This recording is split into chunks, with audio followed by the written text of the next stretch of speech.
impone un poquito más, ¿no? Ya sabéis lo que dice la Sagrada Escritura sobre los profetas que van a su propia tierra. No sé si con micro o sin micro. Bien. ¿Así bien? Vale. Perfecto. Mirad, cuando a uno le dicen que tiene que dar un retiro espiritual, pues siempre impone. Yo recuerdo cuando comencé en el seminario menor, iban pasando distintos sacerdotes a dar ejercicios espirituales, retiros, que siempre uno veía en esos sacerdotes, pues ya los veía como santos pastores, santos doctores espirituales, y cuando a uno le toca dice, o no eran tan santos o me da a mí que algo va mal en este retiro, ¿no? Así que nada, que el Espíritu Santo supla lo que mis palabras no lleguen a decir.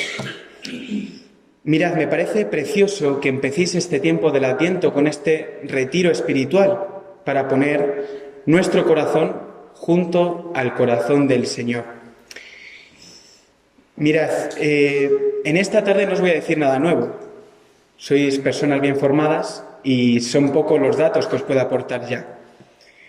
Lo verdaderamente importante en esta tarde es estar con el Señor. Uno de esos sacerdotes que pasaron cuando ya estaba en el seminario mayor nos dio un retiro después de Navidad. Y pues uno añora la propia casa, el calor del hogar, los turrones, esas cosas, y nada más llegar nos pusieron ese retiro.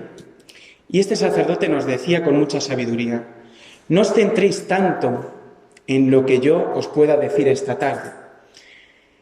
Cuando pasen los años, no os acordaréis de lo que yo os dije en este día. Quizás tampoco os acordaréis de lo que le pedisteis al Señor en esta tarde, pero sí os acordaréis de que pasasteis esta tarde junto al Señor. Y eso es lo fundamental en una tarde de retiro, pasar el tiempo junto al Señor. Con este espíritu y con este corazón generoso que traéis en esta tarde, dejando otras ocupaciones, dejando pues tantas cosas que podríais estar haciendo, consagramos, es decir, nos apartamos del mundo, de las ocupaciones que podrían distraernos y nos dedicamos solo a la contemplación del Señor, a la contemplación de Jesucristo. Y sobre todo para preparar nuestro corazón para las fiestas de Navidad. ¿Y qué es lo que la Iglesia dice acerca de este tiempo, de este momento del Adviento? Quisiera leeros simplemente dos citas del Catecismo de la Iglesia, que seguramente ya tendréis muy trilladas. En primer lugar, sobre el año litúrgico. Nos dice el Catecismo que el año litúrgico es el desarrollo de los diversos aspectos del único misterio pascual, y esto vale particularmente para el ciclo de las fiestas en torno al misterio de la Encarnación, Anunciación, Navidad y Epifanía, que conmemoran el comienzo de nuestra salvación y nos comunican las primicias del misterio de la Pascua.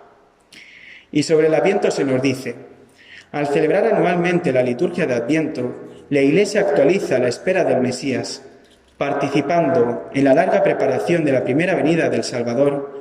Los fieles renuevan el ardiente deseo de su segunda venida.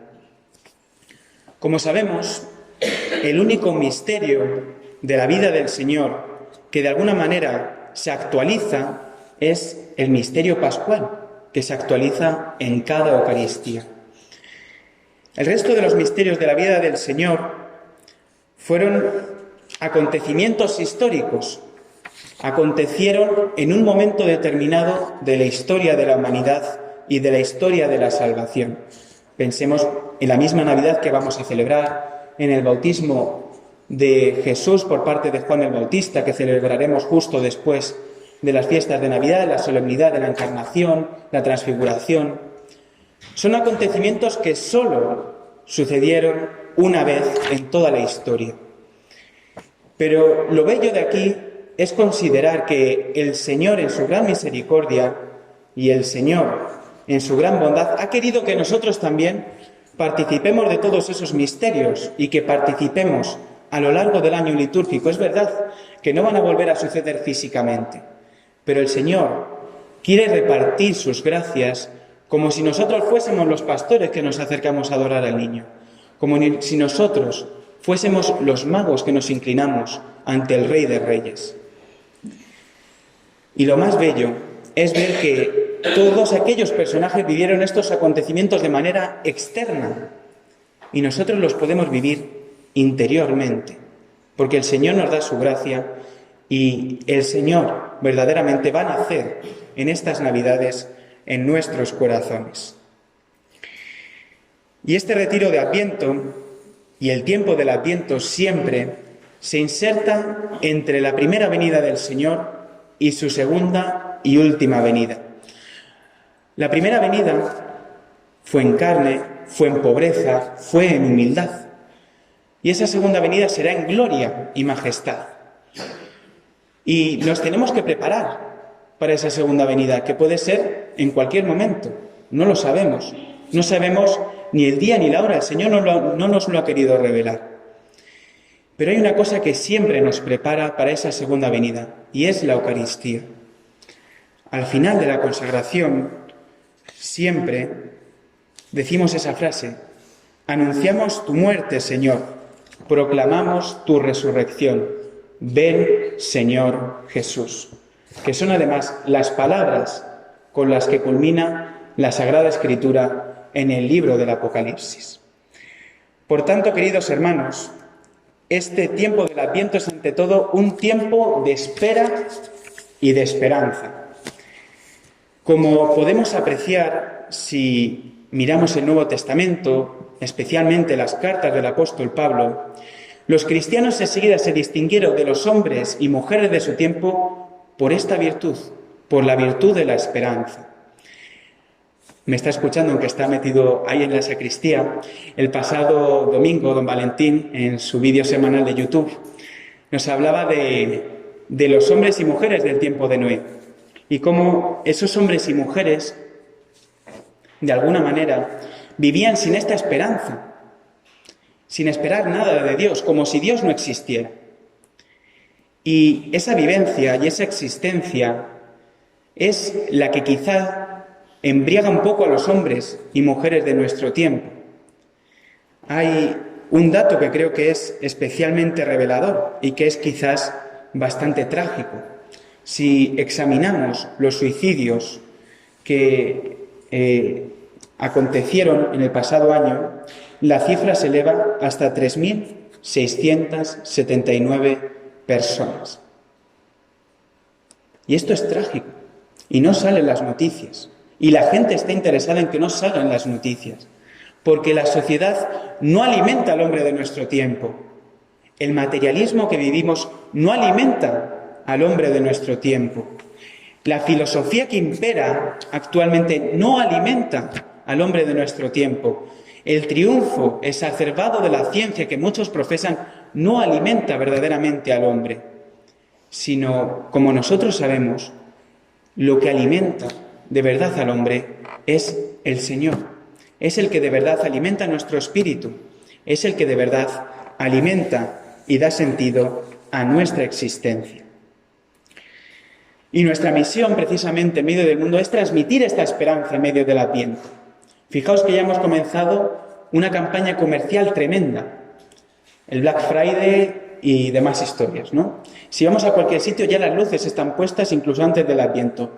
Ya están las ofertas, ya están los regalos, bueno, no quiero dar demasiadas primicias, ¿no?, de los reyes, etc. ¿Y qué esperan los hombres y mujeres de nuestro tiempo en esta Navidad? Es muy bello, ¿no?, que las familias se reúnen. Sí, es verdad, es bonito. Es muy bello ver cómo los niños abren los regalos el Día de Reyes, y ojalá que los abran el Día de Reyes y no antes. Es verdad, es precioso. Pero todo eso, si no hay un corazón que lo alimente, un corazón que parta del Señor, del verdadero sentido de la Navidad, se queda soso. Por eso dice el Señor: sois la sal de la tierra, sois la luz del mundo. Y esa es nuestra misión en este Adviento y en nuestra Navidad: ser la sal de la tierra y ser la luz del mundo. Y llevar a todos los ámbitos este mensaje de salvación, que es que Dios se hace niño en un portal. Iniciamos, por tanto, esta peregrinación hacia la natividad de nuestro Redentor y de nuestro Salvador.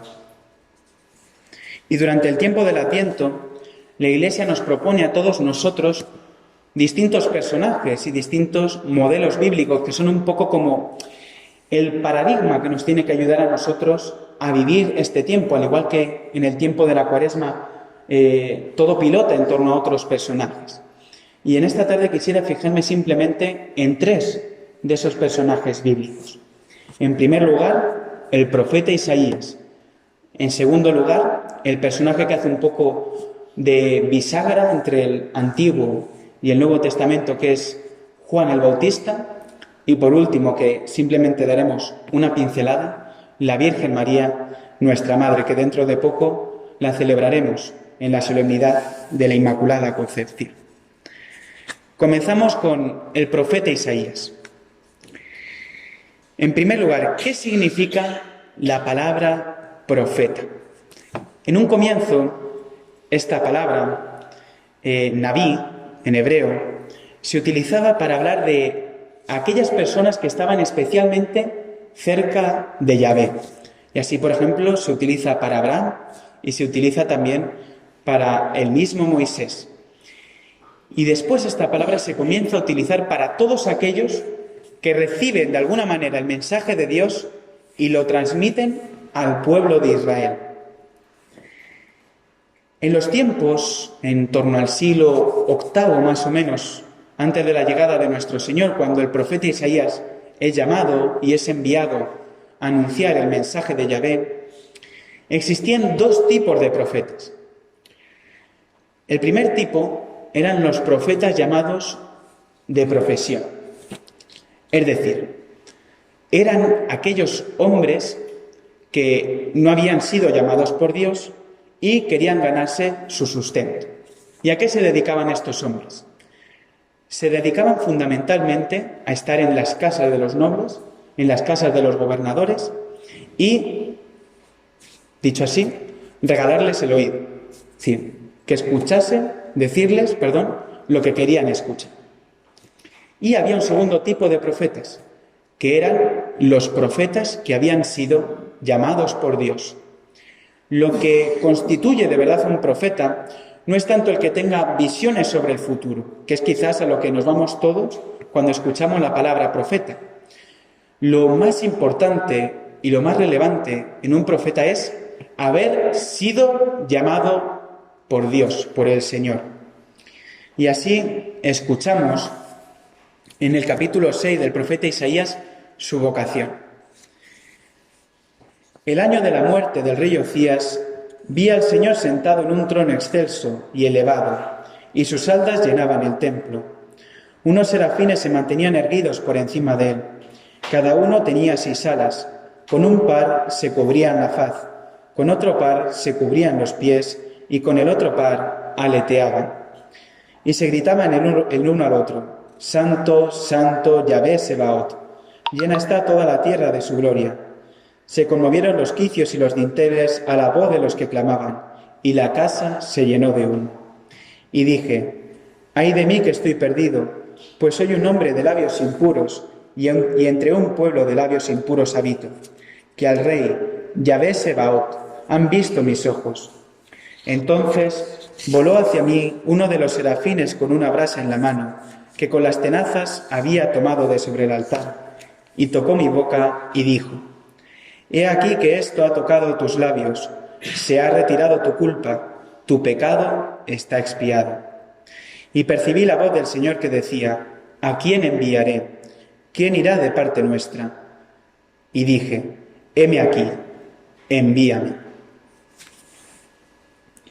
Este texto del capítulo 6 del libro de Isaías nos narra la vocación del profeta.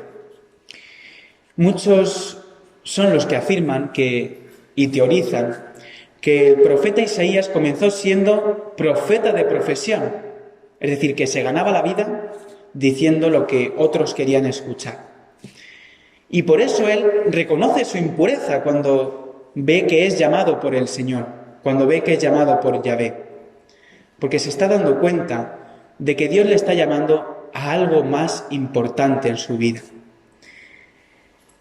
y siente cierto temor por dos razones. En primer lugar, porque ve su propia indignidad ante la santidad del Señor. Los mismos ángeles, los mismos serafines, se nos cuenta que tienen como 6 alas. Con un par se cubren lo que es la cara. Precisamente, si recordáis ese texto de Moisés cuando venía del encuentro con Dios, se tapaba la cara cuando se encontraba con Dios, precisamente para no ver su santidad, para no quedarse impresionado. Y es lo que le pasa a los ángeles, se tapan debido a la santidad del Señor. Y la segunda razón por la que el profeta siente cierto temor es porque el Señor le va a confiar una misión. Y es un temor muy sano y muy santo, como veremos después. Y entonces, dado este temor, dada esta impureza, ¿qué es lo que hace Dios? Envía un ángel para que coja una brasa del altar, que toque los labios y la boca del profeta. Y entonces los labios y la boca del profeta quedan consagradas para Dios. Esos labios, esa boca, esa misma persona del profeta queda para siempre separada de esa antigua misión y consagrada para esa nueva misión, siendo profeta del Señor. Y el profeta, tras ser purificado por Dios, dice rápidamente: heme aquí, envíame. ¿Por qué os propongo en esta tarde este modelo del profeta Isaías? Yo creo que el profeta Isaías, su vocación, nos puede ayudar en 4 cosas, más o menos. En primer lugar, somos llamados por Dios. Esto es algo evidente, pero a lo mejor quizá no lo consideramos lo suficiente en nuestro día a día. Hemos sido elegidos por Dios, como le dijo el Señor al profeta Jeremías: antes de que nacieras, desde el vientre materno, yo te he elegido. Y el Señor nos ha elegido y nadie es fruto de una casualidad. De hecho, si estamos aquí, en esta tarde, es porque el Señor quiere que estemos aquí junto a Él. Si estamos en las misiones en las que cada uno está, es porque el Señor nos ha llamado a ello. No es fruto de ninguna casualidad, sino que es fruto de una elección positiva del Señor, que conociéndonos, conociendo lo que le íbamos a liar, los pecados que íbamos a cometer, conociendo nuestros defectos, nos eligió y nos ha llamado. Y esta es la grandeza del Señor, que conociendo todos nuestros peros, conociendo todos nuestros defectos, nos ha llamado y nos ha elegido. Es una anécdota que es una chorrada, ¿no? Pero esto se lo cuento en Tavera a los chavales de la ESO. Y esto se lo escuché en una ocasión a un sacerdote. Yo no sé si esto es ya, pues como el teléfono escacharrado, pero bueno, son cosas que yo creo que ayudan. El amigo de este sacerdote tenía una hija que le encantaba Justin Bieber. Justin Bieber, para aquellos que no lo conozcan, es un cantante que además mueve especialmente, como dirían hoy, a las teenagers, a las adolescentes. Y esta muchacha fue a un concierto de Justin Bieber y volvió especialmente contenta. Pues vas al concierto del cantante que te gusta, pues vuelves contento, vuelves emocionado. Y al volver, pues este sacerdote le preguntó: bueno, ¿te ha gustado el concierto? Sí, la verdad que vuelvo contentísima. Además que nos ha dicho una cosa. ¿Qué os ha dicho? Os quiero a todas. Y ella volvía contenta, porque Justin Bieber les había dicho que las quería a todas. Claro, cuando digo esto a los niños, les digo: ¿os creéis que Justin Bieber quería de verdad a todas las muchachas que estaban en el concierto? Gracias a Dios son espabilados y dicen: no las quería. Menos mal. El Señor no nos quiere como nos querría Justin Bieber, o como nos quería un cantante cualquiera, un futbolista. El Señor nos quiere a nosotros mismos, con nuestros nombres y con nuestros apellidos. Y nos ha elegido así, tal y como somos. Y somos preciosos a los ojos del Señor. Mirad, en el amor a nosotros mismos, que es importante, ese amor a cada uno de nosotros, hay algo que nos da objetividad siempre. Y es mirar a la cruz del Señor. Porque por un lado nos damos cuenta de que somos pecadores, de lo desastres que somos, y por otro lado nos damos cuenta de que el Señor nos ama y que ha pagado el precio de su sangre por amor a nosotros. Por tanto, en primer lugar, elegidos y llamados por Dios. En segundo lugar, el temor que siente el profeta ante Dios. No sé si en alguna ocasión habéis sentido cierto temor hacia una misión en concreto que os han pedido en la Iglesia. O habéis sentido como cierto reparo. Ese temor o ese reparo es una buena señal. Porque es señal de que esa misión que se nos va a confiar, y lo digo por si en esta tarde a lo mejor alguno pues trae a la presencia del Señor algo que le han pedido, algo que quizás le está rondando la cabeza, que piense, si no nos sentimos atraídos hacia ello, en parte es bueno. ¿Por qué? Porque no lo hemos elegido nosotros. Lo ha elegido el Señor por nosotros. Al igual que le pasó al profeta Isaías. El profeta Isaías no eligió esa visión que tuvo. No eligió esa vocación, sino que vino dado todo por Dios. Así que si alguna vez hemos sentido ese temor reverencial ante una misión y ese miedo de no saber si vamos a ser los adecuados, es una buena señal, porque es señal de que esa vocación, esa llamada, parte del Señor. En tercer lugar, hemos visto ya la elección y el temor. Y en tercer lugar, la purificación, que esto es especialmente importante para el tiempo del Adviento. Creo que no os cuento una novedad si os digo que necesitamos continuamente de conversión. No hace falta nada más que examinar un poco nuestro día a día y ver pues las veces que fallamos a Dios o fallamos en la relación con el prójimo. Es verdad, necesitamos continuamente de conversión, de purificación. Y la Iglesia en su sabiduría nos ha puesto estos tiempos a lo largo del año litúrgico, el tiempo del Adviento, el tiempo de la Cuaresma, para que nos demos cuenta que necesitamos de purificación.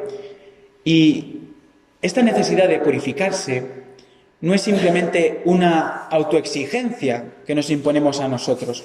No, es que, yo es que quiero ser perfecto, entonces por eso pues necesito purificarme. Es como el que quiere correr la San Silvestre. No, es que yo como quiero correr la San Silvestre, pues tendré que ir practicando. Está bien. Pero esto no es solo una maratón, como entrenarse para un ejercicio concreto, sino que tenemos que pedirle al Señor y pedirle cada día esto. Señor, que cada día me convierta. Señor, purifícame cada día. Y la conversión a veces podemos caer en el error de pensar que es un esfuerzo mental. Voy a pensar de otra manera, voy a pensar distinto, ha llegado la Cuaresma, ha llegado el Adviento, con cambiar de mentalidad y no tener una mentalidad quizás tan mundana es suficiente. Es una parte de la conversión, es verdad, pero no es toda la verdad sobre la conversión. También podemos cifrar este tiempo de purificación en hacer más cosas, ¿no? Es como el que para fin de año, para año nuevo, dice, este año voy a salir a correr todas las mañanas, o voy a salir a andar. Sale la primera mañana, perfecto. La segunda, te cuesta pero te levantas. La tercera, también. A la cuarta ya no hay quien te levante de la cama. Porque son compromisos humanos. Y a veces tendremos que hacer esos compromisos, es verdad, pero no cifrarlo todo en las obras exteriores, en el sumar cosas que hacer. Entonces, ¿en qué consiste este tiempo de purificación y este tiempo de conversión? En intensificar lo que ya hacemos. Seguramente todos haremos determinados ejercicios de piedad, determinados ejercicios de estudio quizás, y no consiste en añadir cosas, sino que consiste más en la cualidad de esas cosas, que lo intensifiquemos, que le pidamos al Señor la gracia de vivirlo con intensidad. Y la verdad completa de esa conversión pasa, y este es el elemento esencial, por la purificación del corazón. Que volvamos nuestra cara a Dios. Convertirse significa fundamentalmente eso, dar la vuelta, volver a dar la cara a Dios, la cara al Señor. Y por último, elección, temor, purificación. Nosotros somos profetas, todos nosotros, desde el día de nuestro bautismo somos sacerdotes, profetas y reyes. El profeta es el que primero escucha y contempla y luego ya es enviado a anunciar. Hay un principio que dice que nadie da lo que no tiene. Y es verdad. Si nosotros no nos llenamos del amor de Dios, no nos llenamos del amor del Señor, sobre todo por medio de la oración, por medio de la Eucaristía, no vamos a tener nada que dar. Sí, podremos dar grandes contenidos, pero si no damos el amor del Señor, nos quedamos vacíos. Y lo vemos perfectamente, por ejemplo, y todo lo tendremos seguramente en mente, con el discurso del apóstol Pablo en el Areópago.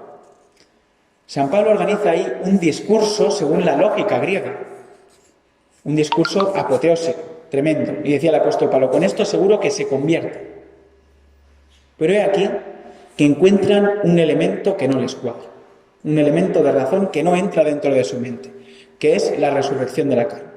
Y entonces le dicen al apóstol Pablo, bueno, de esto te oiremos hablar en otra ocasión.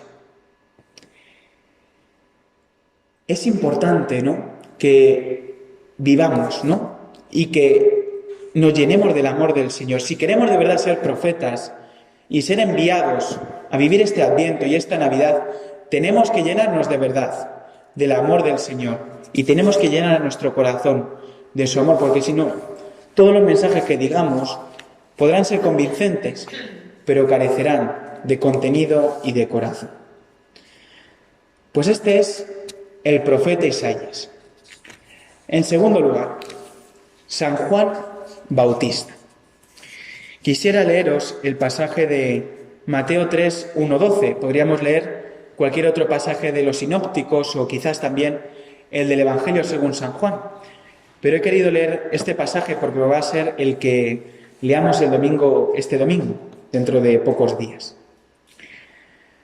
Por aquellos días aparece Juan el Bautista proclamando en el desierto de Judea: convertíos, porque ha llegado el reino de los cielos.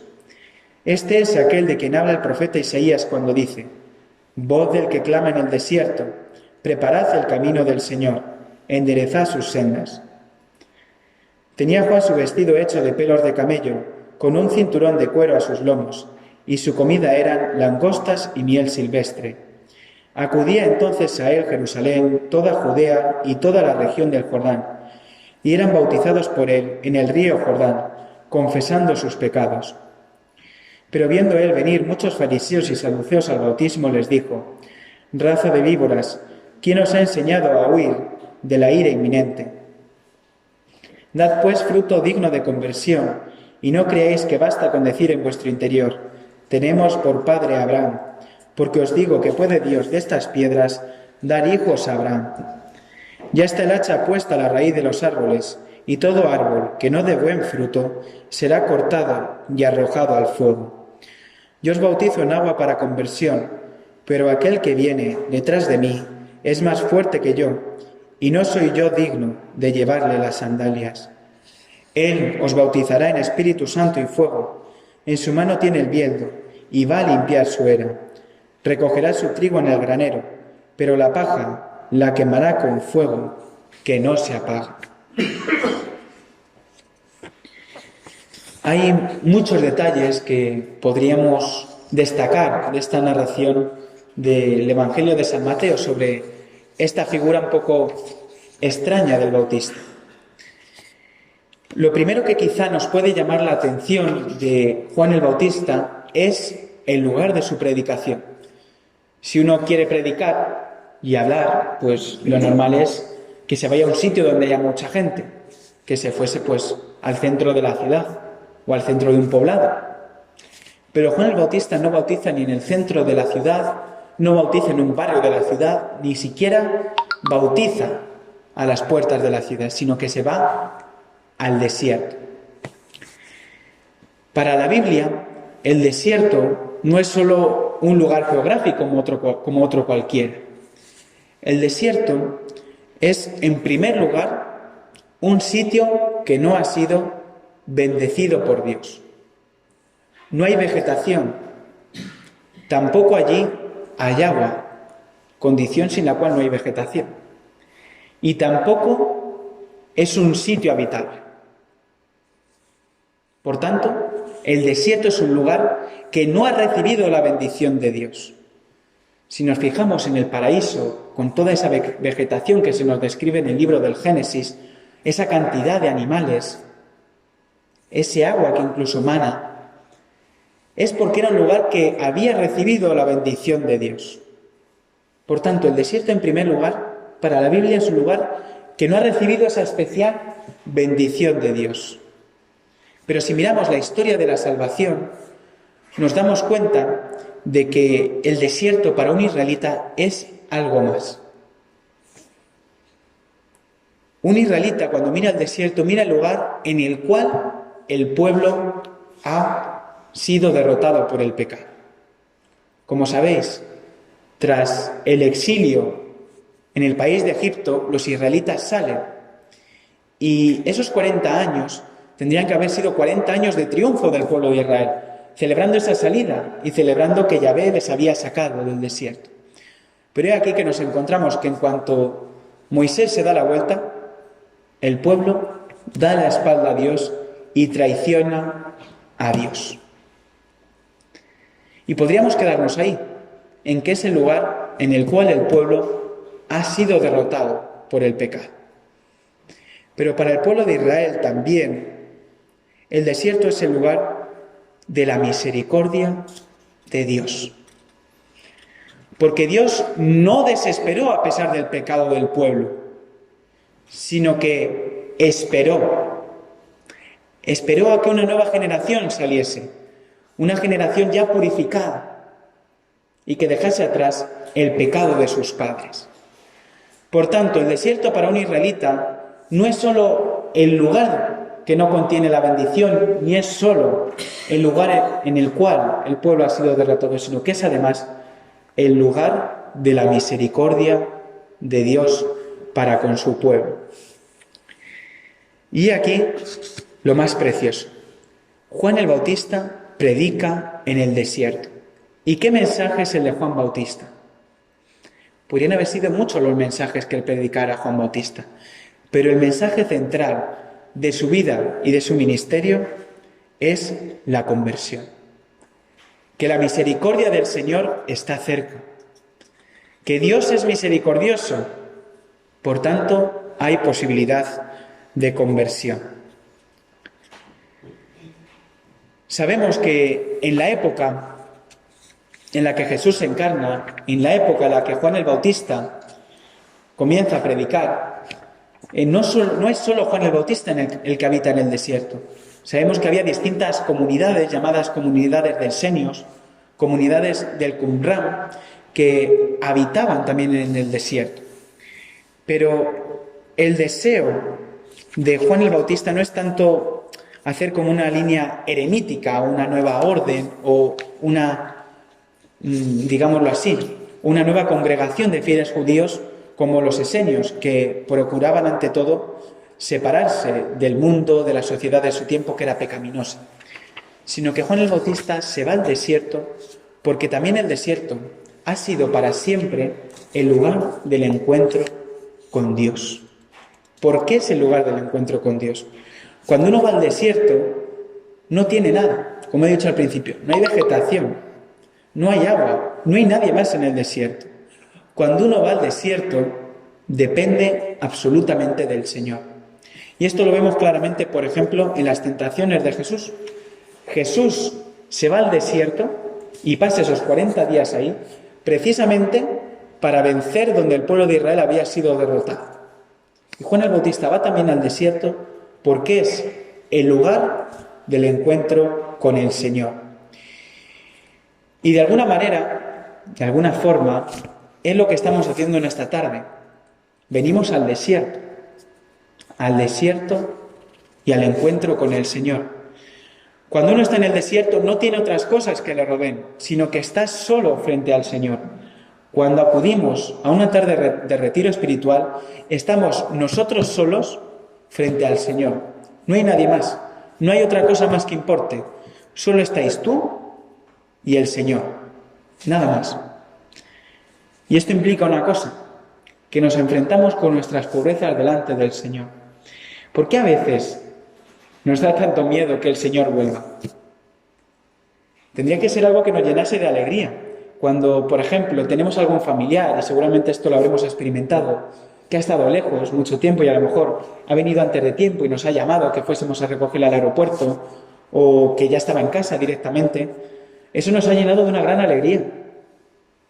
¿Por qué entonces nos da cierto miedo y cierto temor encontrarnos con el Señor? Que el Señor ahora mismo llegue y pare este retiro y diga, me hago presente, ya ha llegado la parusía. Porque en realidad nos da miedo presentarnos con nuestras pobrezas delante del Señor. Nos da miedo decir, bueno, Señor, pues aquí estoy con todo lo que soy. ¿Soy yo? Sí. Pero que pensemos y que esperemos del Señor, que ha sido el que nos ha llamado, y vuelvo a repetir lo mismo de antes, que tengamos las esperanzas puestas en Dios, que es de verdad nuestro médico, nuestro remedio. Y al igual que Juan el Bautista predicaba un bautismo que era de conversión, que en este Adviento vivamos esta conversión a la cual somos llamados. Muchas veces podemos pensar que somos irremediables en nuestra conducta, incluso a lo mejor pensamos que ya tenemos determinados vicios que ya hemos alcanzado y que ya no van a cambiar. Pues para nosotros en esta tarde, Juan el Bautista nos dice, para ti también en esta tarde es la conversión. Es posible. Preséntate delante de Dios y preséntaselo al Señor claramente. Y díselo al Señor. Y confíale al Señor ese pecado que te está dominando últimamente. Ese pecado que te tiene atado y que te tiene esclavo.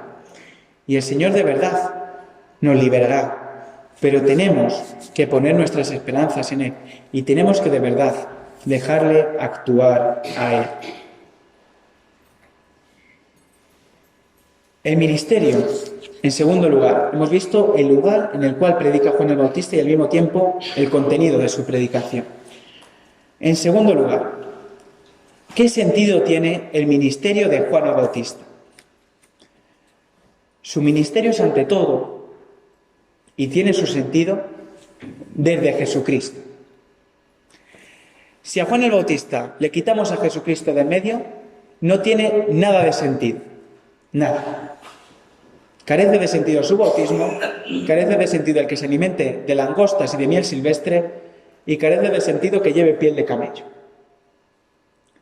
El ministerio de Juan el Bautista se entiende desde el Señor, desde Jesucristo. Por tanto, podríamos decir que Juan el Bautista es una persona que está enamorada del Señor. Fijaos, tanto está enamorado Juan el Bautista del Señor, tanto ama Juan el Bautista a Jesucristo, que incluso dice, he ahí el Cordero de Dios, a dos de sus discípulos. Y rápidamente esos dos discípulos abandonan a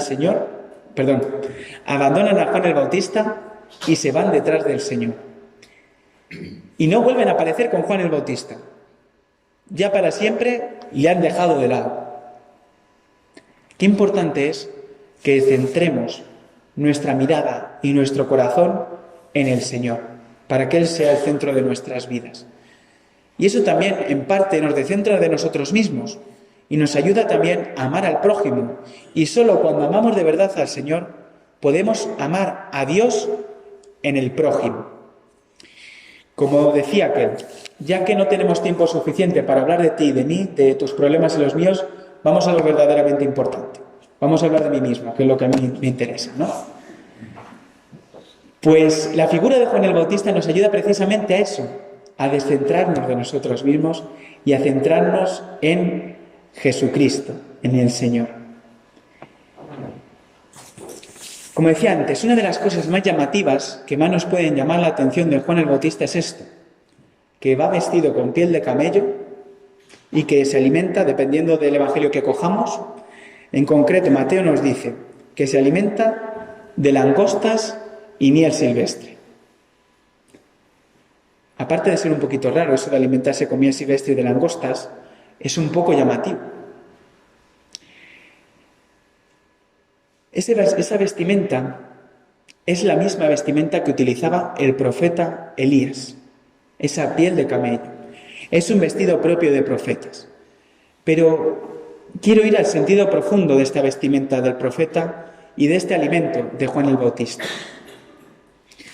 Juan el Bautista nos enseña a ser sobrios en nuestra vida cristiana.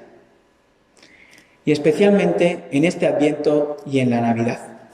Con esto no quiero decir no voy a descubrir nuevos males a nadie, que no tengamos que ir a por los Reyes, ni que no compremos turrón para las fiestas navideñas, ni que nos estiremos un poquito más.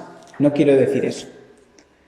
Lo que quiero decir es que vivamos las fiestas de la Navidad en su esencia verdadera. Y que intentemos quitar todas esas capas que a veces pueden rodear el misterio de la Navidad, de Dios que se hace hombre. Y eso nos hará vivir el misterio de la Navidad en toda su profundidad. Y voy con quizás el detalle más precioso de toda la narración y de todo el ministerio de Juan el Bautista. Hay una frase que quizás muchos conozcáis el sentido. Dice Juan el Bautista: el que viene detrás de mí es más fuerte que yo, y no soy digno de llevarle las sandalias. Ese no soy digno de llevarle las sandalias puede tener y puede adquirir dos sentidos. El primero de ellos, como sabéis, en el pueblo de Israel, esto ha empezado a las 5:30, ¿verdad? Vale. Es que a veces los curas somos como los trenes de la Renfe, que más o menos la hora de la programación aparece clara, pero la hora de llegada no tanto, entonces voy a ir acabando. Concluyo rápido, ¿no? En Israel los esclavos eran un poco light. ¿En qué sentido? En que eran esclavos un poquito señoritos. Había como determinadas normas que no se podían cruzar con los esclavos. Y una de ellas era precisamente esta. No podían llevar ni desatar las sandalias de los amos. Y Juan el Bautista precisamente lo que dice: yo no soy digno de llevarle las sandalias al Señor. Es decir, no me merezco ni siquiera el honor de llevarle las sandalias al mismo Señor. Nosotros en la Eucaristía proclamamos esa indignidad precisamente antes de la comunión eucarística. Y ojalá que siempre sentamos esa indignidad, porque es una indignidad siempre muy santa y que nos lleva a unos deseos santos de purificación. Y el segundo detalle, que intentaré no liarme mucho con él. Cuando una mujer se quedaba viuda, sabéis que en el pueblo de Israel las mujeres que se quedaban viudas vivían prácticamente mendigando. Entonces, si había varios hermanos que se podían casar con ella, el siguiente hermano tenía que desatarle la correa de las sandalias para significar que se quería casar con esa mujer. Este detalle, Juan el Bautista dice que él no es digno de desatarle las sandalias, porque es Jesús el que viene a desatarnos las sandalias a nosotros. Nosotros somos esa mujer viuda que con nuestras pobrezas, la humanidad con sus pecados, y Cristo viene a desposarse y a casarse con esta humanidad pobre, con esta humanidad caída. Concluyo. La Virgen María, simplemente que le pidamos al Señor como ella: hágase en mí según tu palabra, y que seamos dóciles a lo que el Señor nos pida en este Adviento y que seamos generosos. Y concluyo con una frase del Papa Benedicto XVI, del Papa Emérito. Esto es lo que quiere hacer el Señor en el Adviento: hablar al corazón de su pueblo y a través de él a toda la humanidad para anunciarle la salvación. Que recibamos este mensaje de salvación, que no sintamos temor hacia el Señor, hacia ser enviados como profetas, que seamos purificados, que nos convirtamos como nos invita Juan el Bautista y que cumplamos siempre la voluntad de Dios como nos enseña nuestra Madre, la Virgen, y que vivamos este tiempo santo del Adviento generosamente. Gloria al Padre, y al Hijo, y al Espíritu Santo.